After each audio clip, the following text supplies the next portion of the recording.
ayo rek foto. Yes.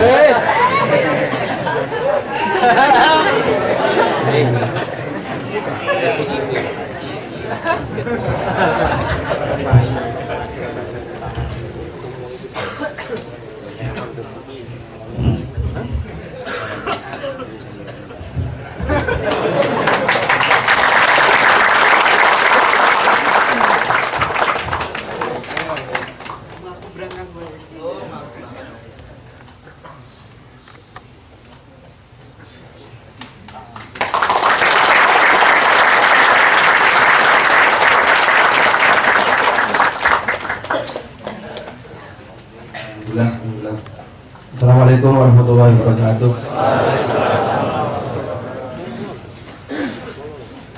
Kita lanjutkan, saya sedikit membahas ayat yang sedang kita jadikan topik itu ya, khususnya kata nasib. Kata nasib ini karena gini ya, ada teman Mak ini yang sering tanya saya itu pertanyaannya itu macam-macam, lewat Facebook lagi dan sampai sekarang memang nggak saya jawab. Ya malam ini jawabannya ya bagian tanya itu. Jadi pertanyaannya begini, Lauh Mahfud itu dinamis apa statis? Pertanyaannya gitu. Ini saya kayaknya saya pernah ke Lauh Mahfud. Kalau saya pernah ke sana kan saya jawab ya kan. Pertanyaannya Lauh Mahfud itu dinamis apa statis? Sampai sekarang belum saya jawab. Nah, jawabannya itu saya kira setelah pikir-pikir dengan ayat ini. Ya, nanti nasib itu apa? Kan ada nasib. Ayatnya walatan nasib benar.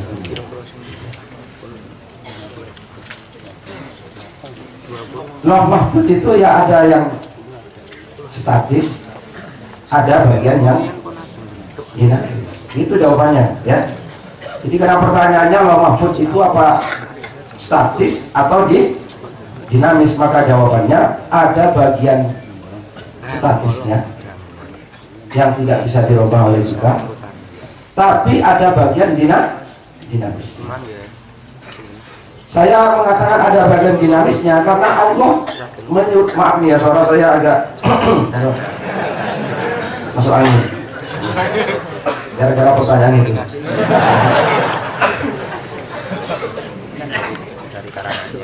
Jadi Lauh Mahfud itu mungkin dalam bayangan kita kan sebuah ruangan, di situ yang sudah ada blueprint segala macam gitu ya, catatan segala macam apa yang akan terjadi gitu ya. Terus catatan itu dimasukkan dalam kotak sehingga tidak ada orang yang tahu dari Allah Subhanahu wa Ta'ala. Maka muncul pertanyaan dinamis apa statis. Nah, Allah Ta'ala memerintahkan kita dua hal. Maka saya jawab Lauh Mahfud itu ada bagian yang dinamis. Satu, memerintahkan kita bekerja. Ya apa enggak? Memerintahkan kita berusaha. Yang kedua, Allah itu memerintahkan kita berdoa. Nah, berusaha dan berdoa itu kan gedor-gedor pintunya Lauh Mahfud itu. Masalah pintu itu dibuka atau tidak oleh Allah kan urusan Allah Ta'ala. Jadi kalau sampean berdoa itu gedor-gedor apa? Lawangi Lauh Mahfud. Nah, kalau oleh Allah dibuka, alhamdulillah. Kalau nggak dibuka, ya terserah Allah Subhanahu wa Ta'ala. Maka ada bagian yang oleh Allah terkadang sampean dibuka, terkadang tidak dibuka. Kalau dibukakan pintu, dirobah, ya itu berarti tidak dinamis. Tapi karena Allah memerintahkan doa dan Allah janji mengabulkan, berarti Lauh Mahfud itu bisa berubah dalam bagian tertentu. Tapi ada bagian yang Allah memang tidak berkenan, tidak berubah, yaitu bagian yang statis tadi. Tentu dengan kemahaadilan dan kemahabijaksanaan Allah Subhanahu wa Ta'ala. Nah, sudah, sekarang pindah kepada masalah nasib. Ya, nasib itu banyak orang salah paham tentang nasib. Gitu ya. Gini, wala tansa nasibaka minad dunya. Jangan kamu lupakan nasibmu dari dunia.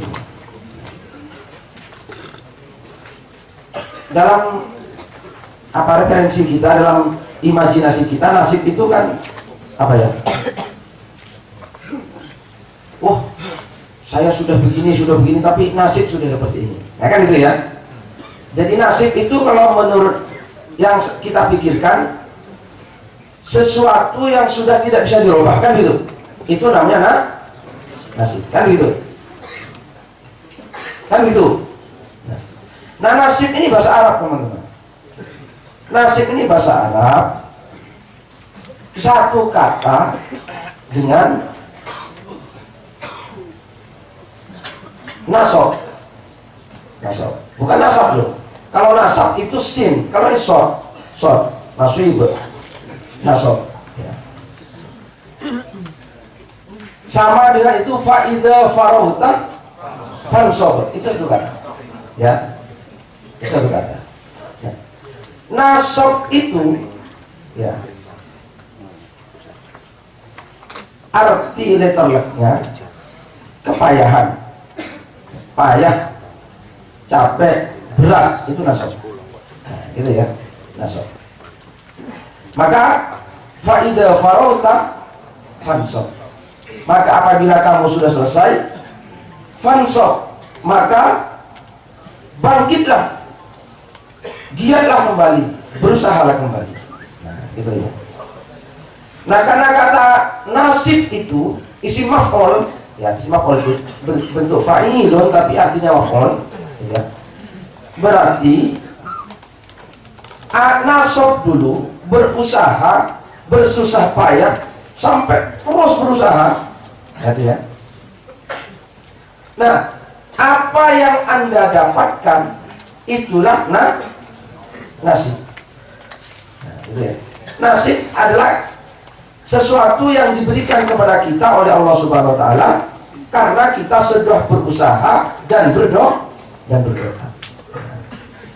Oleh karena itu nasib itu tidak bisa diketahui sebelum berusaha. Gitu. Karena nasib itu berasal dari kata nasab. Gitu ya.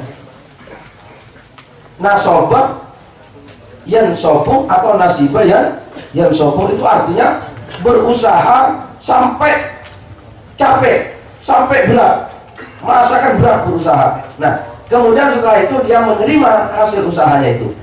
Itulah nasib. Itu arti nasib secara bahasa. Jadi jangan dalam pikiran kita nasib itu kan, wah, nasib. Nah, jadi nasib itu ketahuan setelah berusaha. Maka berusaha dulu. Berusaha dulu, terus itu yang terjadi, itulah nasib. Nasib itu bentuk isim maf'ul, bukan apa ya? Jadi kita berusaha, terus Allah menentukan bagian untuk sampean. Setelah sampean berusaha dan berdoa. Jadi nasib itu artinya yang ditentukan, yang dibagikan. Jadi bagian tertentu yang diberikan kepada kita oleh Allah itu nasib. Kalau dalam zakat ada nisab, itu satu kata. Nisab itu bagian tertentu yang oleh kita harus diberikan kepada orang yang berhak, itu nisab. Nah, Allah punya kebijakan, gitu ya. Setelah orang berusaha dan berdoa, Allah punya kebijakan. Oh, ini tak kasih sekian, tak kasih sekian, tak kasih sekian. Itulah nasib. Nah, gitu ya. Itu waktu tadi fima atakallahu darul akhirah. Carilah olehmu di dalam apa yang diberikan Allah kepadamu ad-darul akhirata, kepada kehidupan di akhirat. Wala tansa nasibaka minad dunya, dan kamu jangan sampai lupa apa nasib itu, bagianmu. Tapi bagian ini bukan statis, dinamis, gitu loh ya. Karena Allah membuka pintu usaha dan doa itu, berusahalah dan berdoalah. Nah, gitu loh ya. Kemudian Allah akan menentukan kepada Anda sesuai dengan berdoa dan doa. Nasab. Gitu ya. Jadi kalau kita berzakat itu punya nisab yang kita keluarkan. Nah, Allah Ta'ala memberikan kepada kita itu nasib, sesuatu yang diberikan oleh Allah Subhanahu Wa Ta'ala. Itu pengertian apa ini? Nasib. Selanjutnya tadi saya Mas siapa itu? Enggak Asanto, Mas Asanto.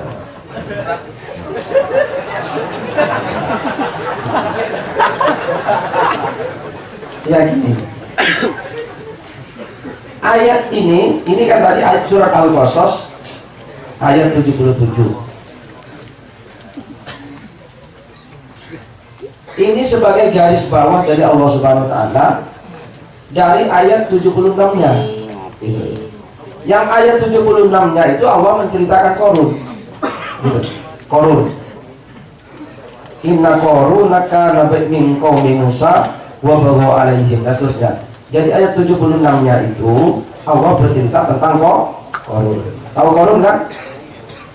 Qarun itu kaumnya Nabi Musa yang sangat kaya. Sampai digambarkan inna mafatihahu latanu bil usbah.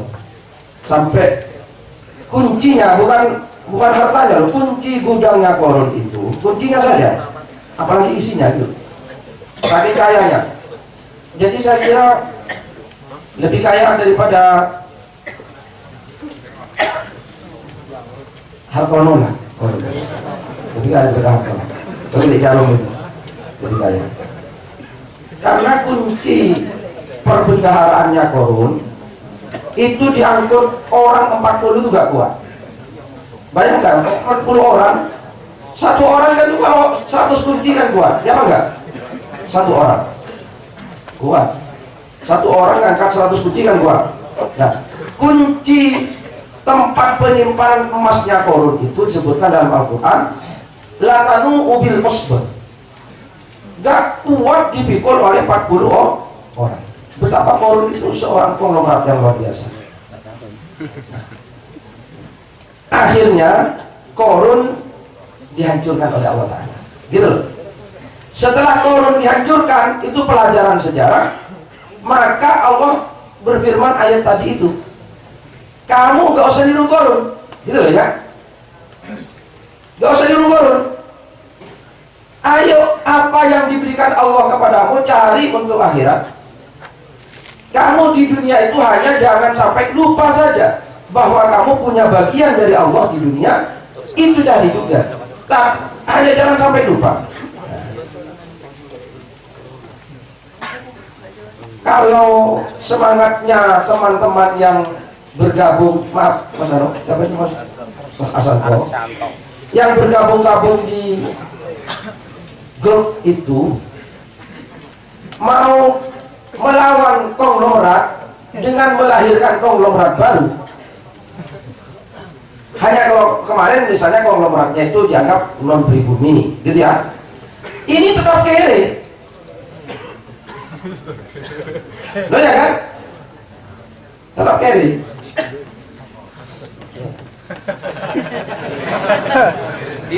Artinya apa yang dilakukan itu secara fundamental masih belum sesuai dengan idealisme Islam, belum sesuai. Karena sekarang kan banyak ini loh, perubahan dari yang disebut ini sekarang sistem kafir oleh orang, perubahan kepada yang disebut sistem syariah itu polanya sama, gitu ya. Maka seandainya berhasil, ini bukan merubah keadaan, cuma merubah aktornya. Jadi kalau kemarin yang konglomerat yang siapa? Yang mengisap kekayaan itu namanya bernama siapalah gitu ya. Besok bernama Asanto. Ya. Tapi perilakunya sama, gitu ya. Karena apa? Karena motivasinya jadi konglomerat. Padahal Islam itu tidak ke sana. Ekonomi Islam bukan ekonomi yang akan melahirkan konglomerat. Nah, gitu loh ya. Ini yang sekarang saya mengkritik pidato Pak Said Agil Sirot, terus teman-teman NU marah lagi sama saya. Karena saya bilang Bapak saya ini gimana kok gak dipikir pidato. Nah itu kan. Jadi juga waktu Surabaya Expo, saudara-saudara, dengan Surabaya Expo ini mudah-mudahan pengusaha-pengusaha yang sekarang masih kelas menengah menjadi konglomerat, yang pengusaha kecil menjadi pengusaha menengah, yang tidak punya jadi pengusaha, ya itu. Nah, kata saya, tuh kok gak dipikir. Ekonomi Islam itu tujuannya tidak melahirkan konglomerat, gitu ya. Karena kalau lahir konglomerat berarti lahir ketimpangan, ya Pak enggak? Ekonomi Islam itu tujuannya adalah melahirkan keadilan sosial. Berarti nggak usah ada konglomerat dalam Islam, gitu ya. Ya kalaupun toh ada, tidak sampai seperti korun, tidak seperti yang sekarang. Tapi kalau ekonomi Islam itu diterapkan secara sungguh-sungguh, tidak ada model konglomerasi seperti sekarang. Sehingga seperti sekarang ini 4 orang terkaya di Indonesia itu sama kekayaannya dengan 100 juta orang miskin di Indonesia. Bayangkan. Jadi 100 juta orang miskin di Indonesia seandainya dikumpulkan kekayaannya, maka akan baru sama dengan 4 orang terkaya. Bayangkan. Nah kalau tidak dirubah polanya, misalnya hanya Gantiano, Mas Santo ya hanya akan seperti itu, dan itu tidak Islami.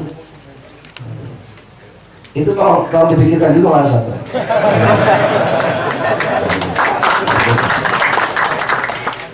Nah, sama dengan zakat yang spirit konglomerasi itu, gitu ya. Sama saja. Tahu zakat spirit konglomerasi? Zakat itu kan untuk pemerataan, ya Pak enggak? Supaya harta itu terratakan, sehingga tidak ada pengumpulan harta pada segelintir orang. Tapi kalau terus zakat itu kantornya berpusat di Jakarta, terus dia pasang iklan ke seluruh Indonesia, terus pasang spanduk di Gunung Kidul, di Panggang, di pelosok-pelosok Papua, rekeningnya ditaruh di situ, kirim ke rekening ini. Ini zakat yang berlawanan dengan zakat. Karena hartanya orang Panggang, orang Gunung Kidul, orang Papua, orang Kalimantan disedot ke Jakarta, dan dia merasa ini sudah ayo bulan zakat, setiap bulan ada bulan zakat, bulan sedekah itu. Ini zakat yang bertentangan dengan zakat, karena tidak sesuai dengan prinsip zakat pemerataan itu penyedotan uang ke Jakarta semua. Nah gitu loh, seperti itu Mas Santo. Tidak seperti itu Islam itu. Jadi, itu pemerataan dalam Islam itu. Dan karena tadi tidak menciptakan korun-korun baru, gitu ya, tidak menciptakan korun-korun baru, maka Al-Quran hanya wala tansa nasibaka minad dunya. Nah sampai tuh nanti kalau begitu dalam Islam nggak boleh kaya. Apa begitu pertanyaannya? Apa dalam Islam nggak boleh kaya? Bagaimana? Ya boleh ya kan? Ya. Tapi kaya yang tidak seperti kau, gitu ya. Boleh kaya. Saya kemarin ada orang tanya, orang Minang tanya sama saya, apa dalam Islam nggak boleh kaya? Oh boleh. Tapi dalam Islam itu orang kaya yang mengerti menjadi orang kaya, yang tahu caranya menjadi orang kaya, boleh. Jadi orang kaya yang tidak seperti yang saya ceritakan tadi. Mungkin begitu tentang nasib itu. Sebenarnya urusan orang Islam bukan kaya dan tidak kaya, bukan kaya atau miskin, itu sama sekali bukan urusan substansial. Urusannya adalah Anda berhijrah. Berhijrah itu bergerak, berpindah dari tidak bekerja menjadi bekerja, dari tidak rajin menjadi rajin, dari tidak kreatif menjadi kreatif. Namanya berhijrah. Bahwa kerajinan Anda, kerja keras Anda itu berakibat Anda menjadi kaya, sama sekali tidak ada masalah, bahkan bersyukur. Meskipun setelah itu kekayaan disikapi dengan akhlak yang berikutnya. Artinya kaya tidak boleh menjadi tujuan. Sebenarnya kalau Anda belajar manajemen, orang yang tujuannya kaya sebenarnya kalah kaya dibanding orang yang tujuannya bekerja keras, menikmati hidup, tidak mubazir waktunya, hemat, kreatif. Nanti dia pasti lebih kaya daripada orang yang tujuannya kaya. Aslinya gitu mas, gitu ya. Nah iya, memang begitu. Artinya kaya tidak jadi tujuan. Kalau tujuannya kaya, berarti tujuan Anda materialisme, berarti tujuan Anda materi, berarti Anda menyembah berhala. Tapi kalau Anda terpaksa kaya, wah pikir sergap SP menai, kok suke wah, langsung nih lah. Ini kira-kira, jadi ini kan, nah itu kan. Jadi tidak kaya atau miskin tidak menjadi tujuan. Bahkan kalau miskin boleh jadi tujuan. Saya meyakini seperti itu. Bukan fakir, miskin. Karena miskin mendekatkan saya kepada keselamatan di depan Allah dibanding kaya. Kalau hitungan saya. Gitu. Jadi saya tidak pernah mau membiarkan diri saya ke wilayah. Kalau kesehatan namanya forsir, kalau kekayaan namanya kaya itu tadi. Saya begitu mendekat, saya turun lagi, mendekat turun lagi. Kaya kan tidak hanya soal punya uang berapa, tapi cara hidup, ya, lifestyle segala macam. Saya kan lifestyle saya kan, ya, nganti saya gigi, iya lifestyle itu gitu. Aku ini gara-gara gupuh kabeh jadwal pencolotan Jogja, Surabaya, Jakarta, Surabaya meneh, Jogja. Aku berangkat jam 4 seperempat itu salah jupuk sandal. Jadi tekan airport, loh kok sandalku benggang, loh kok sandal iki. Wah, wes aku terus reali tolong sandalku gawake tetep wis Kiai Kanjeng kok tak jupuk ning Mojokerto gitu. Jadi lifestyle dasmu sikilku iki apa? Sepatu iki benggang lho, Dik. Jadi mlaku kudu tak ngene kae. Jadi aku mlaku ning rada gaya kae kok. Wong orang iki aku menghindari aib gitu. Ini ya, jadi saya itu tidak pernah mengkonsumsi. Jadi umpama gajiku ki 1 juta, konsumsiku ki umpamane 300. Terus gajiku dadi 2 juta, konsumsiku 300. Gajiku 3 juta, mundak meneh, konsumsiku tetep 300. Upama mundak ya selawe-selawe lah. Tapi kita punya mental dan budaya di mana konsumsi kita itu mengejar pendapatan kita, betul nggak? Ya. Mengejar pendapatan kita. Dan sia-sia kalau konsumsi Anda naik sesuai dengan kekayaan Anda naik, lalu gaya apa gue suke? Mengkok entek gede kerakoti dewi ya. Suge itu adalah tandanya bahwa Anda punya kelapangan untuk sewaktu-waktu memberi, sewaktu-waktu menolong kan gitu. Itu jenis suge. Karena suge itu sama dengan memberi. Nah cara memberi itu bisa dengan menolak, nanti menolak. Jadi kudunya untuk duit rakot jubuk menunggu loh. Aku sering menunggu. Nanti bingung, Cak ini transfernya kok nomornya nggak bisa masuk. Bisa tutup nomorku. Nah, terus gimana ini honornya? Ya sudah kawin kok ngomong apa sakarepmu. Dan nggak bantah mas, nggak dibantah. Jadi dia senang, saya nggak mau ambil jatah, saya itu senang mereka. Nyeneng ke orang menungso ini. Jangan kan ini janji setengah gudo aku jajan kalau tak gitu. Lu ya seneng kan. Serah apa. Jadi sebenarnya menurut saya itu soal akidah. Hidup kita itu selamat di depan Allah. Upamane aku sing ngene Mas Adon, aku sing ngene wis. Iki harta kekayaan tanah air ini sudah ada nasobanya, apa namanya? Sudah ada pembagian dari Allah. Ini dibagi untuk ini. Nah, ada teman-teman yang ngambil bagian orang lain kan itu kan, korupsi atau dominasi atau monopoli ekonomi itu kan mengambil bagian dari orang lain. Terus kita cemas bahwa harta pembagian dari Allah yang untuk kita itu diambil orang lain. Secara nasional saya tidak ada masalah, tapi secara individu saya itu tidak setuju. Berapa PN? Nah aku menunggu. Nah aku pribadi loh, nomor kegiatan wong aku ora nduk ngomong menunggu. Jadi misalnya anti korupsi, aku ora eman karo barang sing dicolong. Ngopo? barang dicolong warung aku apiro monggo kono nek aku pribadi. Yang saya bela adalah jangan sampai ada orang melakukan kedzaliman. Saya harus membela orang yang zalim itu supaya tidak zalim. Bukan saya membenci orang zalim. Saya tidak tega, itu aizah alal kafirin namanya. Tidak tega kepada orang kok mencuri, tidak tega. Gitu loh. Bukan saya eman bareng, nek bareng ya leken, kalau leken. Nek perlu talent, masuk talent. Sakarnya. Kok untuk mas, kok Madura. Kok Madura ini cincin emasnya 5 kanan, 5 kiri. Sekolah deh, ini siji, rodong pucuk siji. Nek tuku, neng toko emas, ini berapa harganya? Kali ini? Kali ini? Terus, kalau ini? Gini. Sing terakhir, kalau ini loh. Sebelum kita nggak gelang mas gede kan? Aku mau Madura.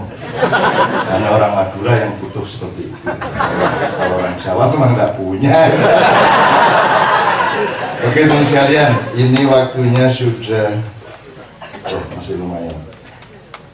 Sabrang, you have something to say. I know that you have some ideas to express.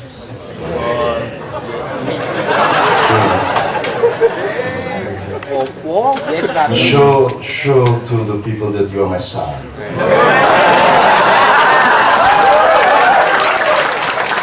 Jadi kalau ini Sabrang apik, anak sopo. Sabrang elek, kowe iki guru nang sopo to? Dadi nonton gitu. Orang yang salah sikat, yang bener tak aku ya. Anak kowe ora terima, aku dadi anakmu piye?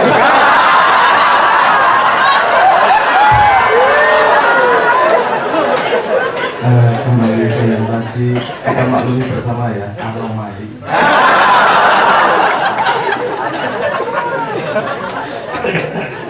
Ya, saya cuma pengen merespon beberapa hal.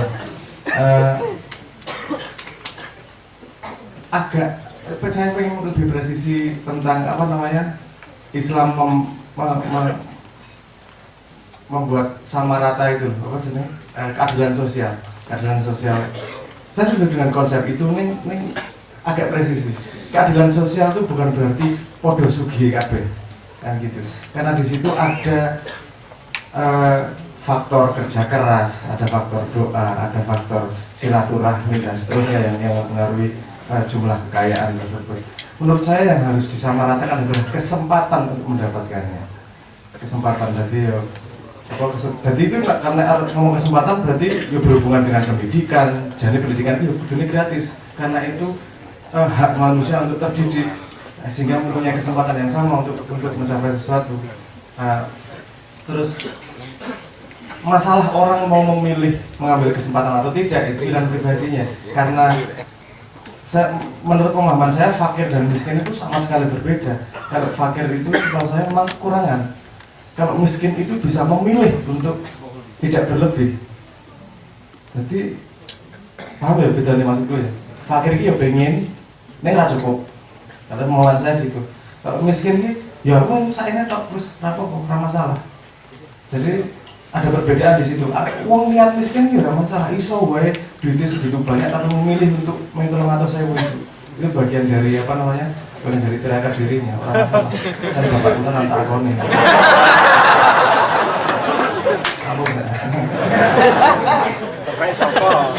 Bapak Sopo. Urusan fakir miskin dan kesempatan itu menurut saya harus lebih presisi di situ. Jadi kalau kesempatannya sama, kemudian orang memilih jalan yang mana, itu jadi terserah orangnya. Dan urusan distribusi kekayaan itu bukan satu lagi, ada faktor yang luar biasa besar, yaitu tentang konstruksi masyarakat saat itu seperti apa. Persetujuan distribusi kan tergantung sama sistem ekonominya. Contohnya misalnya di sini contohnya penyanyi sinden dan penyanyi band papan atas Leto misalnya. Nyanyi. sing dhewe saya. Seperti dia orang ngomong. Bahwa penyanyi sing metu nang TV bayaran luwih gede mengenai presiden itu kan bukan hukum universal. Itu hanya hukum keadaan saat ini di mana mereka lebih menghargai penyanyi nang TV sing ngono kae. Ya kemudian termasuk sudah daripada presiden yang dianggap tidak punya pasar yang besar misalnya gitu. Ada suatu saat di mana engkau presiden bayarnya lebih gede makanya penyanyi TV misalnya gitu. Jadi distribusi kekayaan itu bukan universal bukan hukum universal. Saya ini misalnya saya akeh yang dianggap kaya adalah yang duitnya banyak. Misalnya ada sebuah zaman di mana duitnya diganti kereweng. Itu ya nanti ngerti kereweng lah. Pecahan gendeng. Kereweng itu pecahan gendengnya. Atau misalnya mata uangnya misalnya pakai kulit kerang, ada dulu zamannya mata uangnya kulit kerang. Orang kaya bukan orang yang punya kertas segitu banyak, nggak ada harganya. Orang kaya adalah orang yang punya kerang segitu banyak. Nah, jadi distribusi kekayaan sangat-sangat kontekstual dengan peradaban kapan itu terjadi. Jadi saya sangat setuju dengan Cak Non tadi bahwa yang penting adalah usahanya, yang penting adalah kesempatannya, bahwa distribusi kekayaan itu tergantung sangat-sangat banyak hal.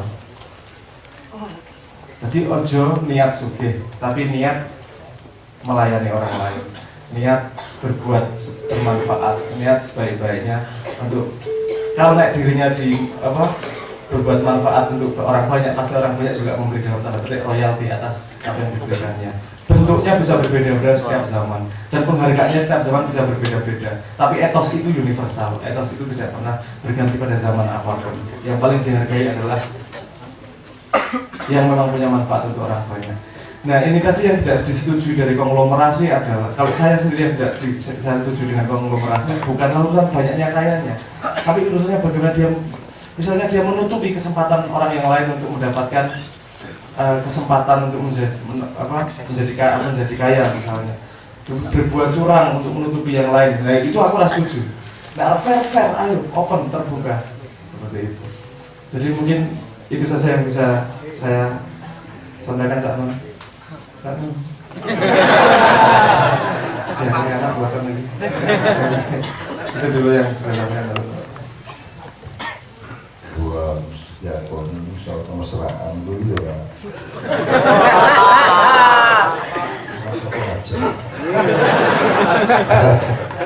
Oke teman sekalian, masih mungkin ada 1-2 pertanyaan atau respon. Kita masih 35 menit lagi di jam 3. Nggak apa-apa. Mas Arsanto saya kira berhak untuk merespon kembali apa yang tadi kita kemukakan. Tolong jangan menganggap kita tidak setuju sama gerakan Anda. Cuma kita ini punya gelembung yang agak berbeda dan ada naif-naifnya katanya ini. Terlalu percaya sama Allah. Kan wajarnya jangan terlalu percaya, harus percaya kepada dirinya kan. Allah itu ya siapa John orang dia. Namanya ini orang percaya banget dari Gusti Allah, dan Allah kita yakini dan sudah kita nikmati bersama bukti-bukti dari Allah bahwa Allah itu begitu berperan luar biasa. Dan untuk kasus Indonesia dan dunia, saya sedang menempuh itu juga, kepercayaan yang mutlak kepada Allah itu, karena trigger-triggernya nanti Allah yang menentukan. Sebelum Mas Arto atau merespon ya, jadi termasuk kalau kita belok ke Lauhul Mahfuz itu dinamis atau statis, dia bisa menentukan bertanya itu sing kapan mesti menyusul. So, kalau Anda hidup itu kan Anda harus menyesuaikan diri dengan cara berpikirnya Allah, gambarannya gitu ya. Dengan karakter Allah, cara berpikir Allah, cara Gusti Allah belok apa-apa. Jadi manusia itu harus berkembang sampai dia bakok, sampai dia statis pada titik Allah, pada garis Allah. Sekarang kita masih dinamis. Maka pertanyaan tadi pasti dari manusia karena sedang berada dalam dinamika menuju bertauhid. Kalau dari cara berpikir Allah, menurut saya ya statis. Lauhul Mahfuz itu. Bahwa ada dinamika Iya dah, wis tak gawe kaya ngono, pancen kaya mesti ngayal lah kaya. Ya dah gitu bisa. Jan iki mesti atur kabeh. Iku kuwi nang sanggrahan zaman biyen ki ya. Ini cukup ora perlu ditakdirke nang sanggrahan ora. Allah itu seperti pelukis yang ngesokke cat pure. Pure gitu ya. Ya. Itu dia tidak perlu mengendalikan, kamu cat yang kuning, kamu melebar ke kiri, kamu yang merah agak ke kanan, kamu tidak usah nunggu. Dia sudah bikin gravitasi dulu. Begitu catnya dibiarkan itu akan otomatis takdir itu berlangsung. Dan itu yang disebut nasib. Oh, yang ini dapat warna kuning segini, yang itu dapat warna segitu. Kita nggak tahu persis, wong kita belum menyatu dengan Allah. Tapi saya yakin itu 100%. Jadi Gusti Allah ya ngerti kabeh. Mulanya kan di daur saya kan Allah mengatakan supaya aku tahu yang mana yang gitu kan di Quran likai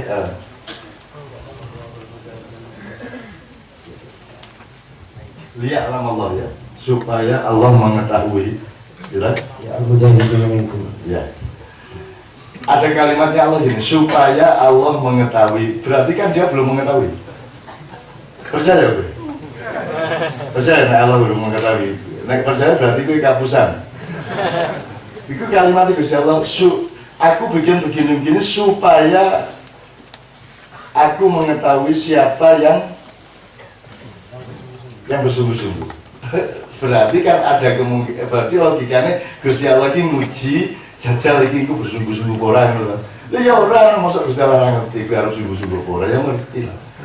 Cuman kita belum nyampe, lipatan kita nggak nyampe ke situ, nggak sampai. Pokoknya nah aku mesti ngeluku ini, aku urung bisa gambar, karena saya belum berada pada posisi Allah. Tapi mesti ngeluku. Itu kalau mau sederhana gini loh.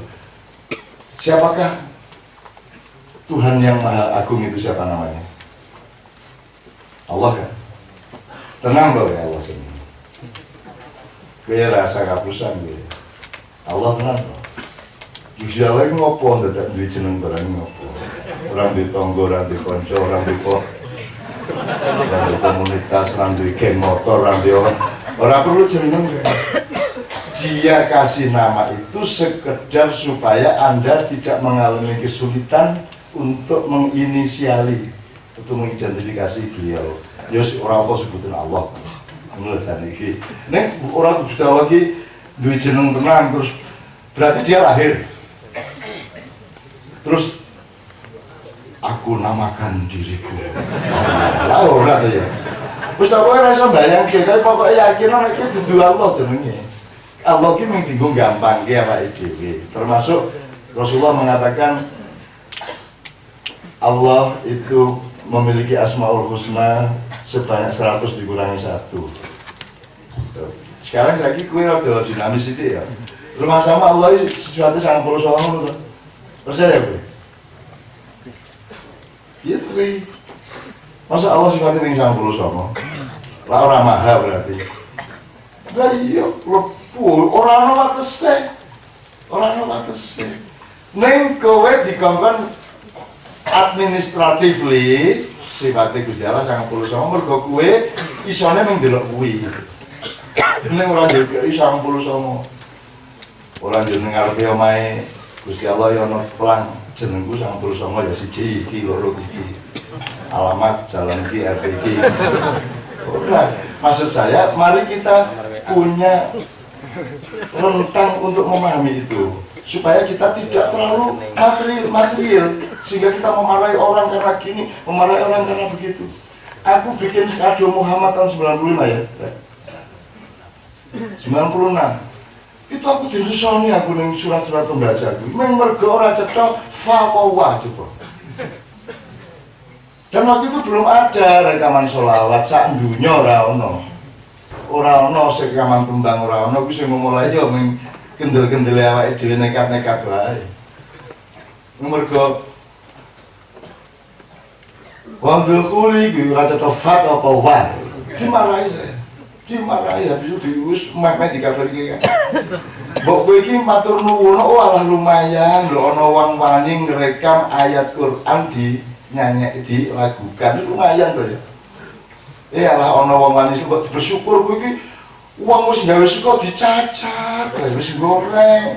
Iki ana kira-kira kok bukan kecape. Wong saiki iki ya Allah ora trimoan iki. Mbok matur nuwun. Jadi aku sama Anda itu tidak ada lain kecuali cinta yang terus meningkat dan melimpah-limpah. Lah kok ono bocah zaman koyo ngene gelem lungguh nganti jam 3 esok ke jam 09 mau. Kuwi jam 6. Jam 6. Coba. Habis sholat maghrib wis nang kene. Kuwi apa nek ora edan?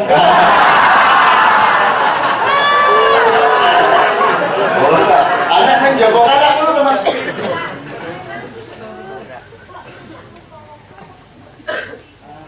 Wong gendeng kok diikuti.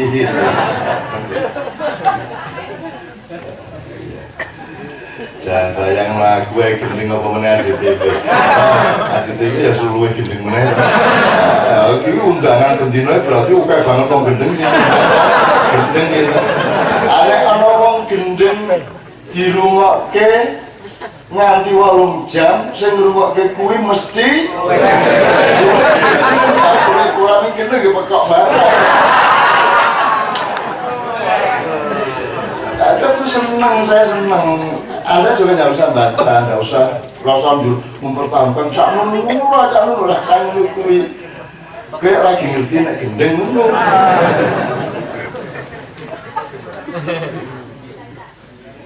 Ya.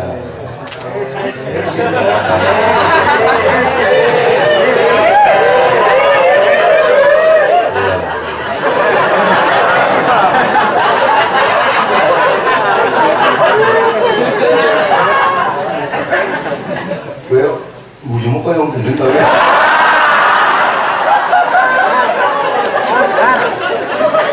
Ngerti tak? Iya wes, kita nggak usah membela diri. Kalau dia memang digendeng-gendeng ya, ya pancen gendeng. Nek kowe ora tetep ora puas ya salah dhek. Kowe lagi ngerti wis kebiyen iki gendeng. Lah aku iki hobiku ngrungokke wong gendeng. Anak sing ora gendeng iki mung njujur ngono kae. Nek wong gendeng kan ono rene, ono. Asik. Wong main silat dengan anak wong mlaku njujur kala Rasulullah kala wong kurang.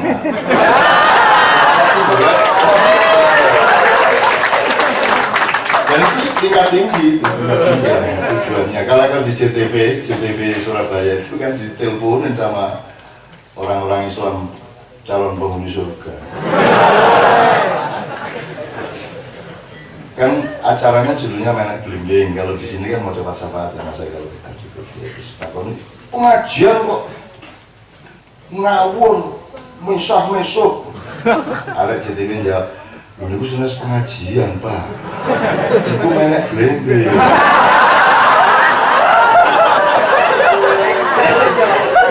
Tapi kiai ini apa yang ngono? Lha niku senes kiai niku sakno. Seneng tenan terus ngertinya. Soalnya aku nek iso rada suwe lah. Ini mungkin rumah sama aku manggil loh ya ora. Seneng aku ya Allah. Lah iya seneng ya.